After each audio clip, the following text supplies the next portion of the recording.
नमः सिद्धेभ्यः।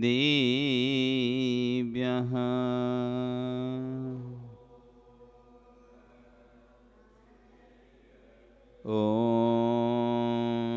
नमः सिद्धेभ्यः।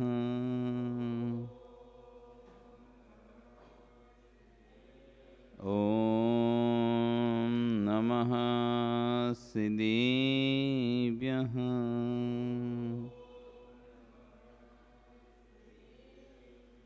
तिर्यणे खग्गिणाय रुतारी मोय सैर सिर निबिहो आयरी राहु पसियो परवादीण्यो भव्य जी लोए। नमो अरियंताणम नमो सिद्धाणम नमो आयरियाणम नमो वज्रायाणम नमो लोए सव्यसाहुणम। बोले अनंत अनंत से परमेष्ठी भगवानी की, आदिरम आदिनाथ भगवानी की, वर्तमान शासनी महावीर भगवानी की, आचार्य श्री 108 कुंद कुंद देव स्वामी महाराज की, आचार्य विश्व सागर जी महाराज की, अहिंसा में विश्व धर्म की।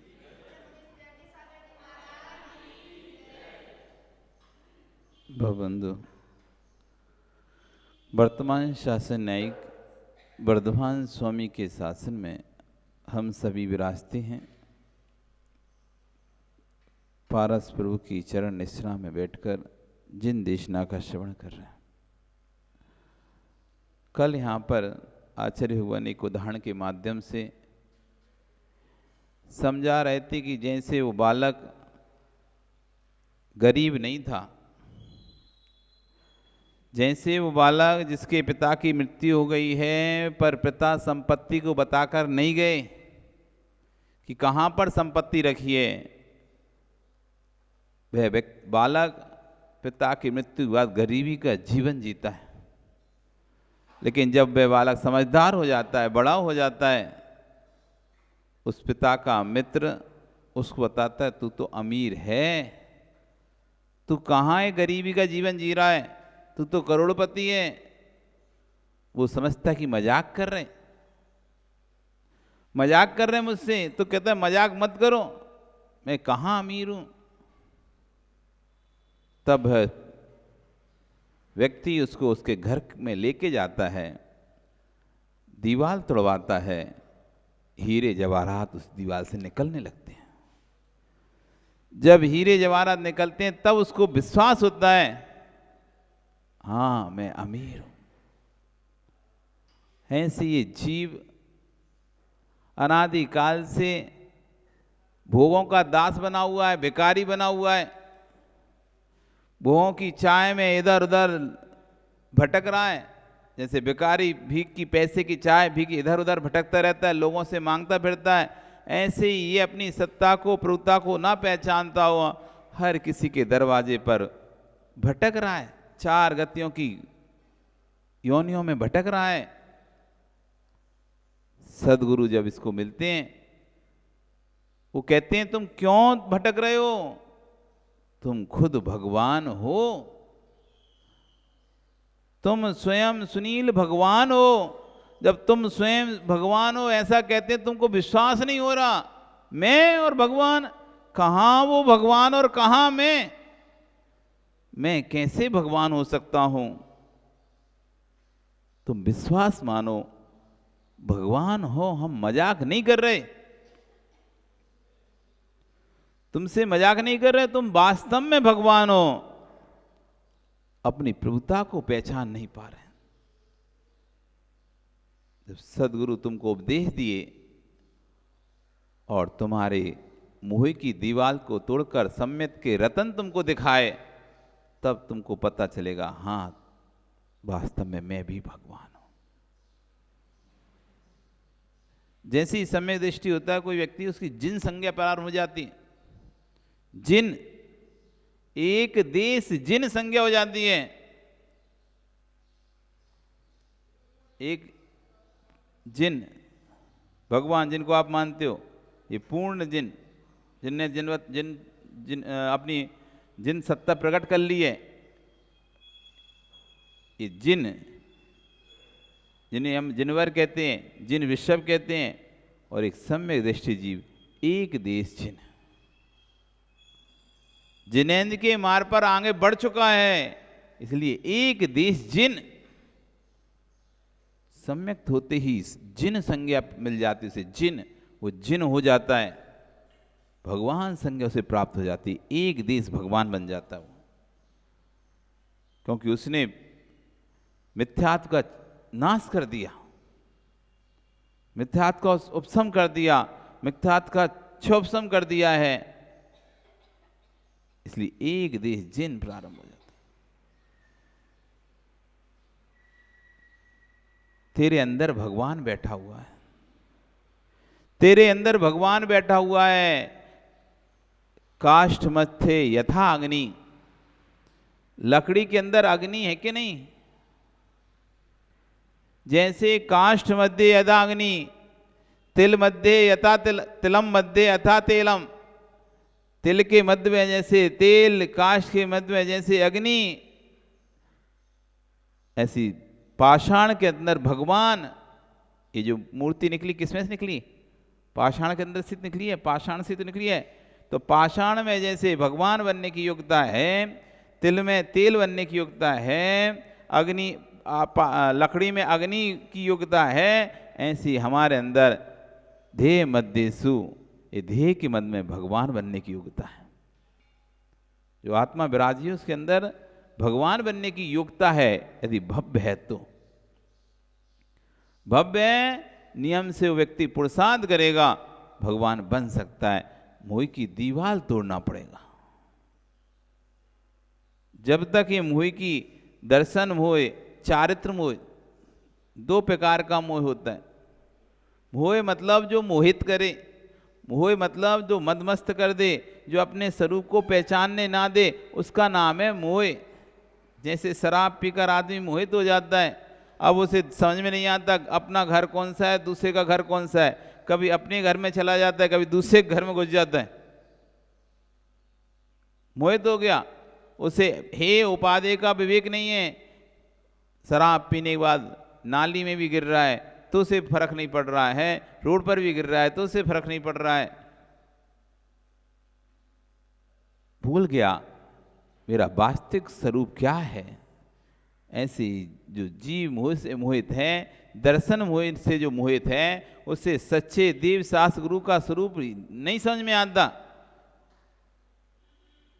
उसके समझाने पर भी, उसको समझाने पर भी उसको दिमाग में नहीं चढ़ता कि वास्तविक में तत्व क्या है। और दूसरा होता है चायत मोह, तत्व जान लिया तो तत्व पर चल नहीं पाता। दर्शन मोहिनी तो तत्व को जानने नहीं देता, वस्तु के विषय में जानने नहीं देता। जिसका दर्शन मोहिनी दूर हो जाता है तो वस्तु के विषय में तो जान लेता है, पर चल नहीं पाता। क्या सुनील, लोगों को पता नहीं है क्या रात्रि भोजन करना ठीक नहीं है? क्या लोगों को पता नहीं है कि रात्रि भोजन करना ठीक नहीं है? जानते नहीं हैं क्या? जानते हैं पर छोड़ नहीं पा रहे हैं। एक तो इसको मानता ही नहीं है, कुछ नहीं होता, रात में तो सब आजकल लाइट वाइट है, कोई क्या कीड़ा क्या दिखता नहीं है क्या, आंख सामने तो है, सब तो देख के खाते हैं, ऐसे क्या खुई खा लेंगे। कोई से अपन कहो रात्रि भोजन बंद करो, कीड़े आदि गिरते हैं, छोटे छोटे जीव गिरते हैं, तो तर्क देता है पहले नहीं खाते थे, क्यों? पहले लाइटें नहीं थी, अब तो लाइटें आ गई, अब काय का दिक्कत, अब तो प्रकाश तो खूब है। ऐसा कुतर्क करके देते हैं, जबकि उनको ये नहीं पता चलता पहले की अपेक्षा जीवों की उत्पत्ति, विकलत्रियों की उत्पत्ति अब ज्यादा होने लगी है। जैसे जैसे ये काल और हीन होता जा रहा है, इस काल में विकलत्र जीवों की वृद्धि बढ़ती जा रही है। अनेक प्रकार के कीड़ों का, नए नए प्रकार के कीड़े दिखने लगे हैं, जो पहले नहीं दिखते थे, वैसे वाले कीड़े भी अब दिखने लगे हैं। सुख से सुख और ज्यादा आने लगे कीड़े लाइटों में, और ज्यादा कीड़ों की वृद्धि हो गई, विकलत्रियों जीवों की। वे सब सूक्ष्म जीव ऊपर लाइट में होते हैं, नीचे तुम्हारे भोजन में उड़ उड़ कर गिरते हैं। लाइट कहीं जली होती है और आप कहीं बैठे होते, आपके शरीर पर जीव आ जाता ही नहीं आ जाता, दिखता भी नहीं, इतना छोटा छोटा बारीक जीव। वो तो जब चलता है तो आपको फील होता है, महसूस होता है, तो आप समझते हो कुछ जीव चल रहा है। वो फील ना हो तो आपको दिखे नहीं, इतने बारीक बारीक जीव होते हैं। आंख से अक्षर नहीं दिखते लोगों को, किताब नहीं पढ़ पाते, आंख के अक्षर नहीं दिखते, तो क्या जीव देखेंगे वो अपने शरीर पर। वो तो चलता है तो फील होता है, तो हमको लगता है कोई हमारे ऊपर चल रहा है, चींटी चल रही है, कोई कीड़ा चल रहा है, नहीं तो पता ही नहीं चले आपको। तो जब इतनी दूर लाइट जलने पर भी हमारे ऊपर कीड़े आ जाते हैं, फिर तो हम जहाँ भोजन करते हैं वहाँ पास में ही लाइट रहती है, तो वहाँ पर जो कीड़े हैं, अब वहाँ तो खाने में गिर भी गए तो तुम्हें पता भी नहीं चला, वो तो फील नहीं होंगे ना। ये तो छोटे छोटे कीड़े भोजन में जाके गिर गए और मर गए, और दिखाई भी समझ में ही नहीं आ रहे, और आप वैसे भी देख नहीं रहे, क्योंकि देख तो टीवी रहे हो, देख तो मोबाइल रहे हो, कर तो बातें दूसरे से रहे हो, भोजन इधर कर रहे हो, तो वैसे ही नहीं दिख रहा कि क्या उसके अंदर चला गया, क्या उसके अंदर गिर गया, कुछ समझ में नहीं आ रहा, बस खाते जा रहे हैं। इसलिए जो ये कुतर्क देते हैं, अब लाइट आ गई है तो अब रात्रि भोजन में क्या दोष। रात में, रात कहाँ है, अंधेरा कहाँ है, अंधेरे से मतलब नहीं है। दिन की अपेक्षा रात में भोजन करने पर अधिक राग होता है। शाकाहारी भोजन की अपेक्षा मांसाहारी भोजन में जैसे अधिक राग होता है, आचार्य ने कहा शाकाहारी भोजन की अपेक्षा मांसाहारी भोजन में जीव को अधिक राग होता है, अधिक उससे खाता है वो। ऐसे ही दिन की अपेक्षा रात के भोजन में अधिक राग होता है, इसलिए रात का भोजन मांस के तुल्य है। रात का भोजन कैसा है, मांस के तुल्य है, इसलिए रात में भोजन नहीं करना चाहिए। वैदिक दर्शन में तो जो 18 वेद, 4 वेद है ना, उसमें एक मार्कंडे 18 पुराण है, उसमें एक मार्कंडे पुराण है। उनके मार्कंडे पुराण में लिखा है, दिवानाथे गतम तोयम, दिवा का नाथ यानी सूर्य के अस्त हो जाने पर, रक्त तोयम रक्तम रुधिरम, जो पानी होता है वो रुधिर के समान हो जाता है, अन्न मासम, अन्न मास के समान हो जाता है। इसलिए दिन के नाथ सूर्य के अस्त हो जाने पर दूध पानी कुछ भी, फल सब्जी रोटी सब्जी कुछ नहीं खाना चाहिए।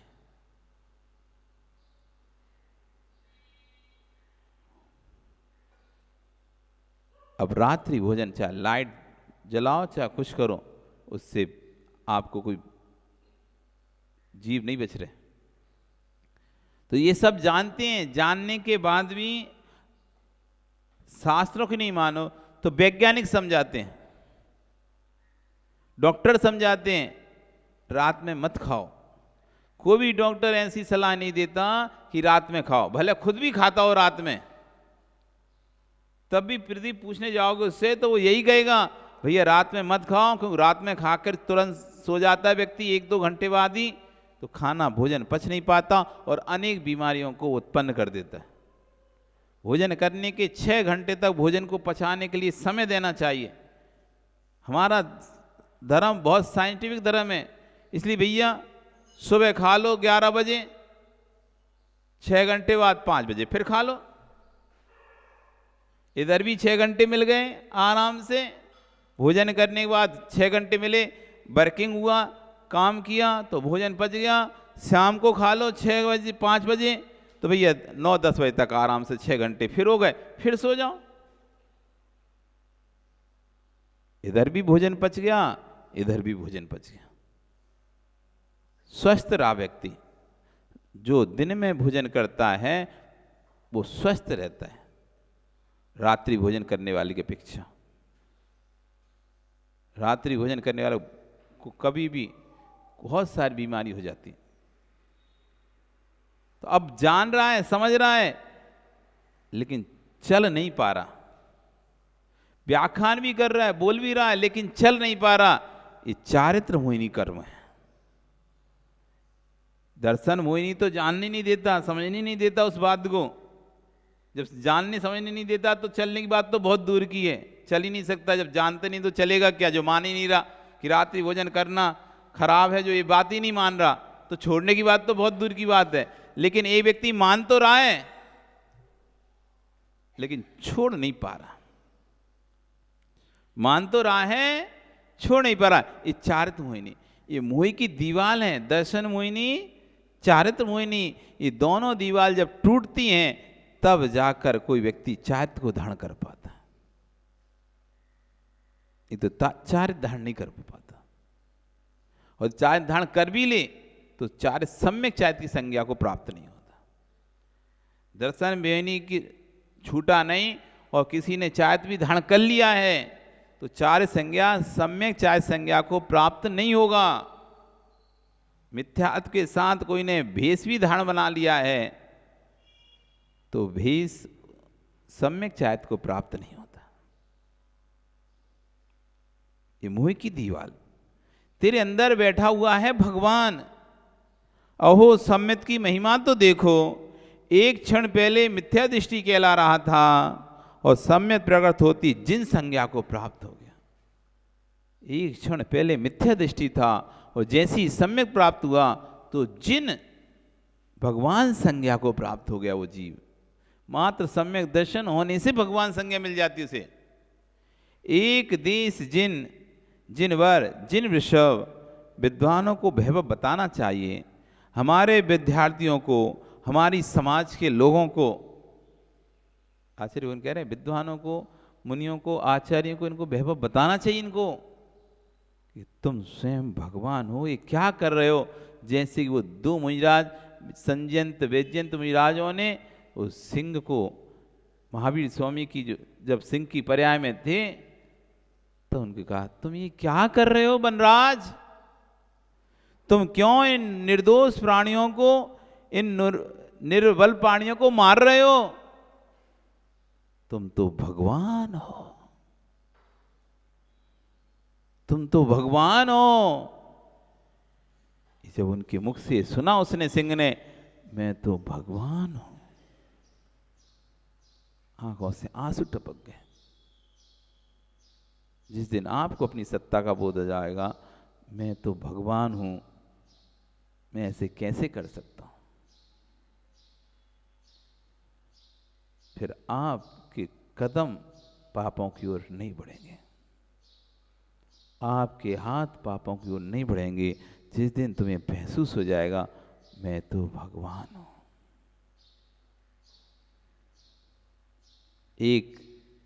एक छोटे से क्षेत्र को जिसपे कि लोग कचरा डालते हैं, उस क्षेत्र पर यदि समाज खरीद ले उस क्षेत्र को और सोचे कि इस पे मंदिर बनाना है, और भाई एक बोर्ड लगा दे, शांतिलाल प्रस्तावित जिन मंदिर।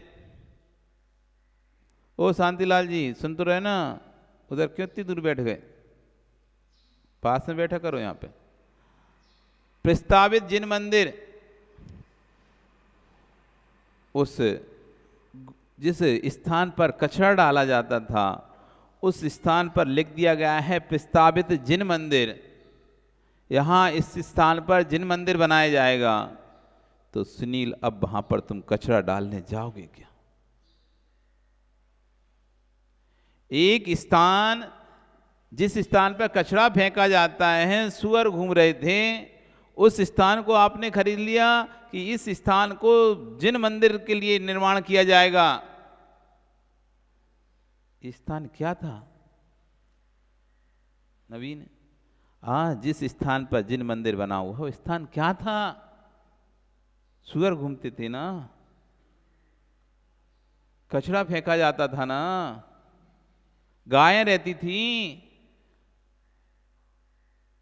जिस दिन से निश्चित हुआ ये स्थान जिन मंदिर के लिए नियुक्त किया जाता है, क्या फिर उस दिन से यहां कचरा फेंकना फिर भी चालू रहा? जैसे ये नियत हो गया ये प्रस्तावित जिन मंदिर है, इस स्थान पर हम जिन मंदिर बनाएंगे, तो उसकी साफ सफाई करवा देते हो आप तुरंत। अभी तक जब तक प्रस्तावित नहीं था तब तक तो कचरा फेंक रहे थे, घूरा बना के रखा था। और जैसे ही ये प्रस्तावित हुआ, अमुक स्थान को निश्चित किया गया, ये जिन मंदिर के लिए स्थान निश्चित है, तुरंत उसकी सफाई करवा दी जाती है और बोर्ड लगा दिया जाता है, प्रस्तावित जिन मंदिर। अब जो व्यक्ति वहां पर कचरा फेंक रहा था, वो व्यक्ति वहां कचरा नहीं फेंकता। क्यों? क्योंकि ये जिन मंदिर बनेगा यहां पे। आप भी अपने यहां ऊपर लिख लो, प्रस्तावित भगवान। नरेश, प्रस्तावित भगवान, आगे भविष्य में भगवान बनने वाले हो। कौन हो तुम? प्रस्तावित भगवान हो। अभी नहीं है भगवान, अभी वो जिन मंदिर का स्थान, जिन मंदिर नहीं बना, कुछ भी नहीं हुआ है, लेकिन इस प्रस्ताव में पास हो गया है कि यहां पर जिन मंदिर बनेगा। जिस दिन प्रस्ताव पास हुआ उसी दिन से वहां पर कूड़ा कचरा फेंकना बंद हो गया, बाउंड्री कर दी गई है। कोई इस पर ना तो अब सुअर घूमेंगे, ना कोई कचरा फेंकेगा। ऐसी जिस दिन से सम्यक दर्शन जिस जीव को हो गया, उस दिन से वो प्रस्तावित भगवान बन जाता है। अब पक्का है, प्रस्ताव हो गया ना पास, अब तो पक्का बनेगा। ऐसी सम्यक जिस दिन हो गया, उस दिन तुम प्रस्तावित भगवान हो जाओगे। अब पक्का है तुम्हारा भगवान बनना। समय लग सकता है, कमेटियां बदल जाती हैं तो समय लग जाता है। कोई कमेटी ने प्रस्ताव किया था, वो कमेटी चली गई, दूसरी आ गई, तो ठीक है चलेगा प्रस्ताव। और वही कमेटी रही तो जल्दी बन जाएगा। अब सम्यक दर्शन छूट गया तो भैया ठीक है, लेकिन बनेगा तो, प्रस्तावित हो गया है। अर्धपुद्गल परावर्तन के अंदर अंदर ये प्रस्तावित भगवान नियम से भगवान बनेगा। अब जब प्रस्तावित जिन मंदिर पर कूड़ा नहीं फेंकते, तो प्रस्तावित भगवान पर कसाय का, राग देश का कूड़ा कैसे फेंक सकते हो? अब कसाय के सुअर इस प्रस्तावित भगवान पर कैसे आ सकते हैं? इस प्रस्तावित स्थान पर कैसे घूम सकती है कसाय? अब तुम्हारे हाथ उस पाप के लिए बढ़ ही नहीं सकते। एक लोटा धातु का, उसकी महिमा तो देखो। एक धातु का लोटा कलश के रूप में आ गया। एक बार भगवान का कलश हो गया उस लोटे से, क्या उस लोटे को अब तुम संडासे में लेके जाओगे क्या? जिस लोटे से एक बार भगवान का कलश कर लिया है तुमने, क्या अब उस लोटे को ऐसे करके संडासे में लेके जाओगे क्या? तुम लोटा ढूंढते रहोगे, कोई ऑप्शन नहीं, तब भी वो नहीं उठाओगे। कोई भी और पात्र ढूंढते रहोगे, उसकी व्यवस्था करोगे, लेकिन सामने वो लोटा रखा हुआ है जिससे आपने श्री जी का अभिषेक किया था, उस लोटे को लेकर नहीं जाओगे। जाओगे नरेश? उस लोटे को लेके जाओगे क्या? ओहो हो, जाना तो दूर महाराज, उससे तुम हाथ भी नहीं धोएंगे। तो जिन हाथों से, जिस लोटे से तुमने अभिषेक कर दिया, उसको इतना पवित्र कर लिया है, तो जिन हाथों से तुमने भगवान को छू लिया है, वो हाथ कितने पवित्र हो गए। अब इन हाथों से पाप करोगे क्या? अब इन हाथों से पाप करोगे क्या शांतिलाल जी? प्रस्तावित भगवान, अपनी महिमा को भूल रहे हो तुम। बेटे की मां में उलझे हो। छोड़ो सबको, कोई काम नहीं आ रहा, ना बेटी की मां काम में आ रही, ना बेटी काम में आ रही, ना बेटा काम में आएगा। सोच रहा लेटा लेटा काम में आएगा बेटा। क्या सोचता है लेटा लेटा? सोच रहा लेटा लेटा काम में आएगा बेटा, ये सोच रहा है। और बेटा क्या सोच रहा है? सोच रहा तेरा बेटा कब जाएगा ये लेटा लेटा। वो सोच रहा है कब जाए, लेटा है यहाँ पे पड़ा है तखत पलंग पे, पूरा पलंग भर के रहा है, कब ये जाएगा। बेटा सोच रहा है ये कब जाएगा लेटा लेटा, और तुम सोच रहे लेटा लेटा ये बेटा कब आएगा काम। तुम सोच रहे काम में आएगा बेटा। इसलिए अपने आप को पहचानो, तुम स्वयं भगवान हो। कौन हो? शांतिलाल जी कौन हो तुम? बोलो। शांतिलाल हो या नामीन के ससुर हो कि भगवान हो? कौन हो? बोलो।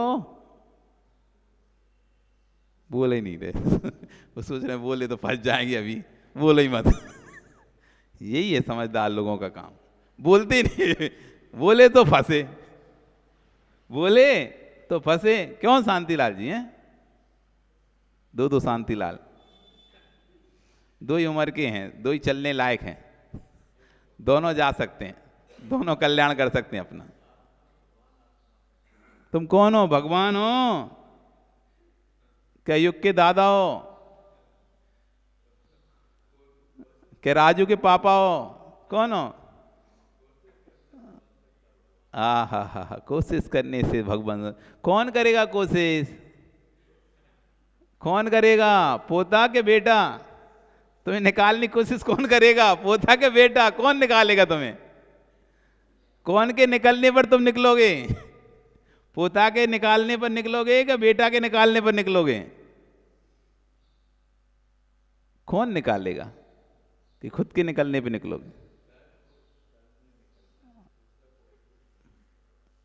सब जानता है ज्ञानी, इसी तो कहते हैं ये जानते हैं लेकिन चल नहीं पाते हैं। कोई नहीं है किसी का महाराज। आते हैं पढ़ते महाराज जी हम 12 वो बारसाणु पेखा पढ़ रहे हैं, कोई कोई का नहीं है महाराज। फिर चलो चल नहीं सकते ये तो पता है कोई कोई का नहीं है महाराज, लेकिन चल नहीं सकते। तुम स्वयं भगवान हो कि नहीं? भगवान अनिल हो? भगवान नहीं हो? सोचने में पड़ गया क्या बोले। एक तो थोड़ा लेट आए तो समझ में नहीं आया क्या वैसे चल गया। अरे भी तुम बने हुए भगवान के चक्कर में बनने वाले भगवान को मत छोड़ देना। इसलिए समय पे आ जाए करो, समय पे आ जाए करो। बने चक्कर में बनने वालों को छोड़ दिया तो 2 ही दिन से जाओगे। तो तू स्वयं भगवान है, इस वैभव को विद्वानों को बताना चाहिए, मुनियों को बताना चाहिए। दरिद्रता में मत जियो, तुम दरिद्री नहीं हो, तुम भगवान हो। प्रवीण कौन हो?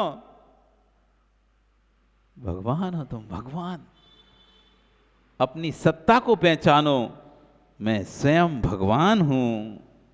जिन संज्ञा प्रारंभ हो जाती है चतुर्थ स्थान से, क्या द्वितीय गुण स्थान से ही जिन संज्ञा प्रारंभ हो जाती है, और एक आचार्य भवन की अपेक्षा से चतुर्थ स्थान से देश जिन, जिसने मिथ्यात्व को जीत लिया है वह देश जिन हो गया है।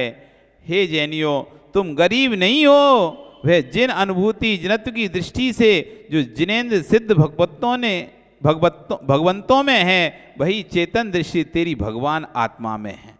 जो तागा जो गुण सिद्धों में है, वही गुण तेरे अंदर भी है। हूं स्वतंत्र निश्चल निष्काम, ज्ञाता दिष्टा आत्म राम। मैं हूं स्वतंत्र हूं, निश्चल हूं, निष्काम हूं, मैं ज्ञाता दृष्टा हूं, मैं राम हूं, मैं राम हूं, आत्म राम हूं। जिनत की दृष्टि से जिनेन्द्र सिद्ध भगवंतों में है, वही चेतन दृष्टि से तेरी भगवान आत्मा में है। अपने आप को हीन मत समझो, निज की विभुत शक्ति पर दृष्टिपात करो। समय सार ग्रंथ में आत्मा की 47 शक्तियों का वर्णन है। इन 47 शक्तियों में विभुत शक्ति है, विभुत्व, विभु यानी प्रभु। तू भी विभुत शक्ति, तू अपनी विभुत शक्ति को भूल रहा है। जैसे एक वो वैदिक रामायण में, टीवी जब रामायण देखते थे तो उसमें क्या हुआ, हनुमान को बताया कि बहुत उपद्रवी थे और इस कारण से इंद्र ने उनको श्राप दे दिया, जा तू अपनी सारी शक्ति भूल जा। तो हनुमान शक्ति भूल गए अपनी और उपद्रव कम हो गया उनका।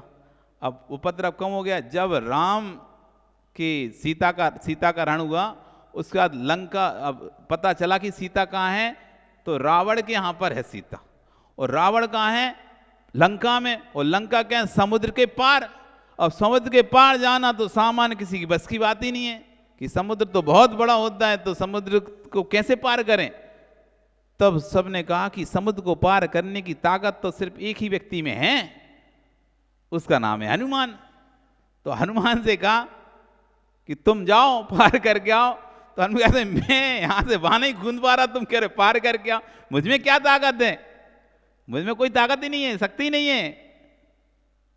तब उसको उसकी शक्तियों को याद दिलाते हैं,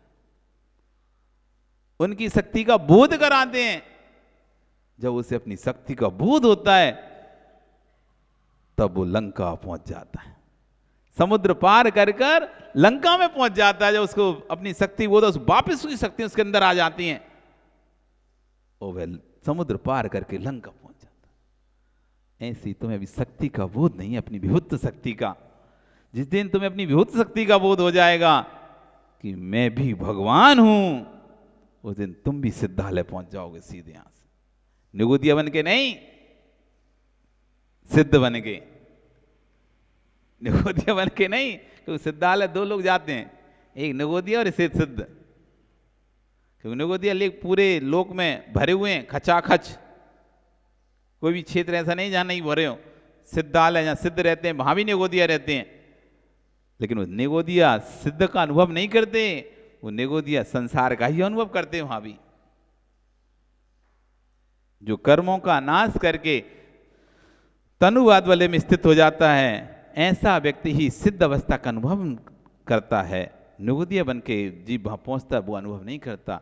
इसलिए जिस दिन आप अपनी शक्ति को पहचान लोगे, आप भी संपूर्ण लोक को पार करके सिद्ध लोक में पहुंच जाओगे।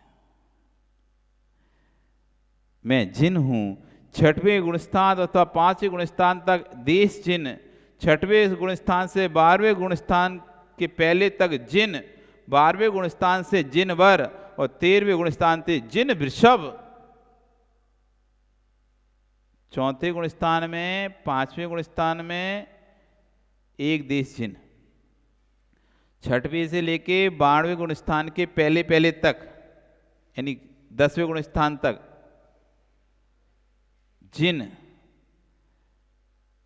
13वें गुणस्थान 12वें और 13वें गुणस्थान में, 12वें गुणस्थान में जिन वर और 13वें गुणस्थान जिन, 13वें 14वें गुणस्थान में जिन वृषभ।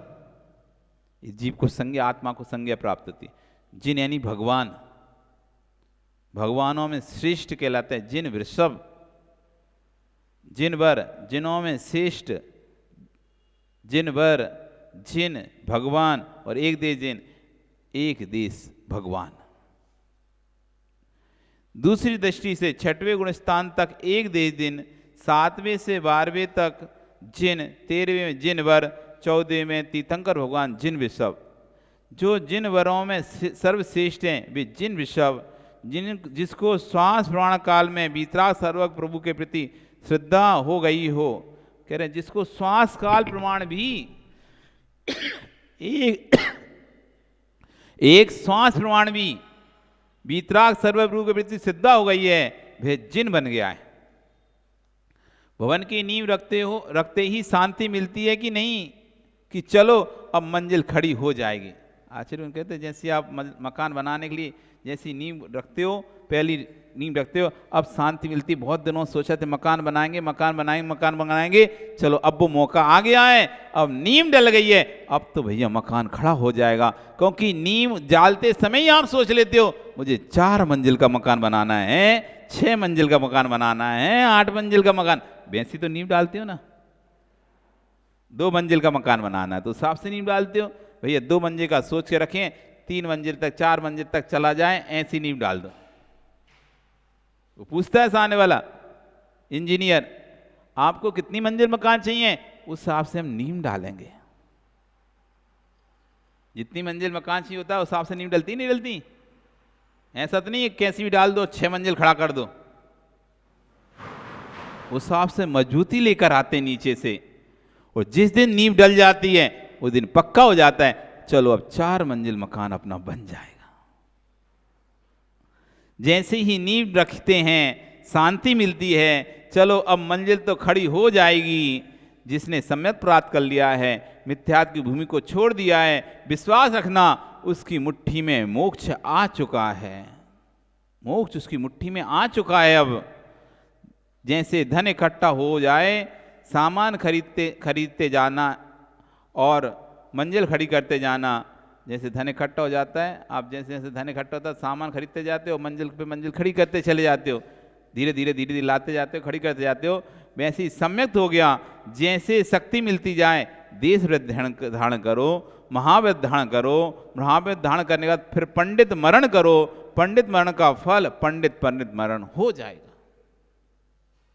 जैसे धन आता जाता है, आपने नींव रख दी चलो अब मंजिल खड़ी करेंगे मकान बनाएंगे, लेकिन एक साथ पैसा नहीं आ रहा। जैसे जैसे पैसा आता जा रहा है वैसे वैसे आप काम बढ़ाते चले जा रहे हो। जैसे जैसे पैसा आता रहा वैसी स्पीड में काम बढ़ता चला जा रहा है। ऐसे जैसे जैसे सम्यक बढ़ता जाए वैसे वैसे अब भैया चलो अब अणुव्रत ले लेते हैं, चलो अब महाव्रत लेते हैं, चलो अब हम समाधि मरण करेंगे। अणुव्रत ले लिए, महाव्रत ले लिए, अब क्या लेना है, अब मैं समाधि मरण करूंगा। एक बार समाधि मरण कर लूंगा, उत्कृष्ट से 2-3 भव, जगन्य से 7-8 भव। बस एक बार समाधि मरण कर लिया तो उत्कृष्ट से ज्यादा अगर रहा तो 7-8 भव, और कम से कम 2-3 भव में नियम से मोक्ष चला जाएगा। पक्का है। जिसने पंडित मरण कर लिया उसका 2-3 भवों में अथवा 7-8 भवों में पंडित मरण हो जाएगा। 5 प्रकार के मरण होते हैं। बाल मरण, पहले बाल मरण, बाल पंडित मरण और पंडित मरण। बाल मरण मिथ्या दृष्टि जीव का जो मरण है वो बाल यानी अज्ञानता के साथ मर रहा है, अज्ञानी है ये। कोई भी नियम संयम व्रत श्रद्धान कुछ भी नहीं इसके अंदर, इसलिए बाल मरण है। सम्यक दृष्टि का जो मरण है वो बाल मरण है, क्योंकि इसे सम्यक तो हो गया लेकिन इसने चारित्र को धारण नहीं कर पाया, इसलिए बाल मरण है। फिर बाल पंडित मरण, 20 व्रतों को तो धारण कर लिया लेकिन महाव्रतों को धारण नहीं कर पाया ये जीव और मर गया, इसका मरण है बाल पंडित मरण। और जिसने महाव्रतों को धारण किया है उसका जो मरण है वो पंडित मरण। और तीर्थंकर भगवान का जो मरण है अब कभी फिर जन्म मरण न होगा, वो पंडित मरण। 13 गुण स्थान 14 गुण स्थान जो मरण होता है ना, 14 स्थान 13 गुण स्थान मरण होता ही नहीं है, 14 गुण स्थान मरण होता है। जो मर गए अब वापस कभी नहीं आएंगे, ये पंडित मरण। ये 5 प्रकार के मरण होते हैं। 17 प्रकार के मरण होते हैं। 5 प्रकार के मरण हो गए, 17 प्रकार के मरण होते हैं। जैसे एक होता है आबिची मरण, प्रति क्षण आप मर रहे हैं, हर क्षण आप मर रहे हैं। वो एक समय निकल चुका है, वो आयु का एक निश्चय निकल चुका है, आप मर चुके उतना। 50 साल आप निकाल चुके हैं, आपने 50 साल प्रति क्षण आयु का निषेध निकाला है, प्रति क्षण आप मर चुके थे, तब जाके आपके 50 साल आयु के मर चुके हैं। मर गए आपके 50 साल सुनील आयु के, अब वो वापस नहीं आएंगे। जो वर्ष निकल चुके हैं आपके आयु के, अब वो रिटर्न नहीं आएंगे, मर गए वो। आविषी मरण है, 17 प्रकार के मरण। जैसे जैसे धन इकट्ठा हो जाए, सामान खरीदते जाना और मंजिल खड़ी करते जाना, सम्यक्त हो गया, जैसे शक्ति मिलती जाए, देश व्रत धारण करना, महाव्रत धारण करना, और महाव्रत धारण करके पंडित मरण करना, पंडित मरण का फल पंडित परिमृत हो जाएगा। ज्ञानी तुम जिन हो, सम्यक दृष्टि जीव देश जिन है, जिसने मिथ्यात्व को जीत लिया है, अभक्ष के सेवन पर नियंत्रण किया है, अपनी इंद्रियों को जीत लिया है, दृढ़ संकल्प शक्ति है तो कोई हिला नहीं सकता। संकल्प शक्ति है तो कोई हिला नहीं सकता, ये बात तो आप बिल्कुल मानो। आपने ठान लिया है, जिस दिन नरेश ठान लोगे तुम, फिर कोई हिला नहीं पाएगा। संकल्प शक्ति कमजोर है, संकल्प शक्ति कमजोर है। जिस दिन संकल्प शक्ति आ गई, फिर कोई हिला नहीं सकता। आपका समय हो गया, कल करेंगे इस पे चर्चा, संकल्प शक्ति पे, कि जब संकल्प शक्ति मजबूत हो जाती है तो व्यक्ति हिला नहीं पाता, संकल्प के सामने सब कुछ ढीले पड़ जाते हैं। कल फिर आओगे, पर्याय रहें तो पुनः कल हम इस विषय पर चर्चा करेंगे। बोली भगवान महावीर स्वामी की।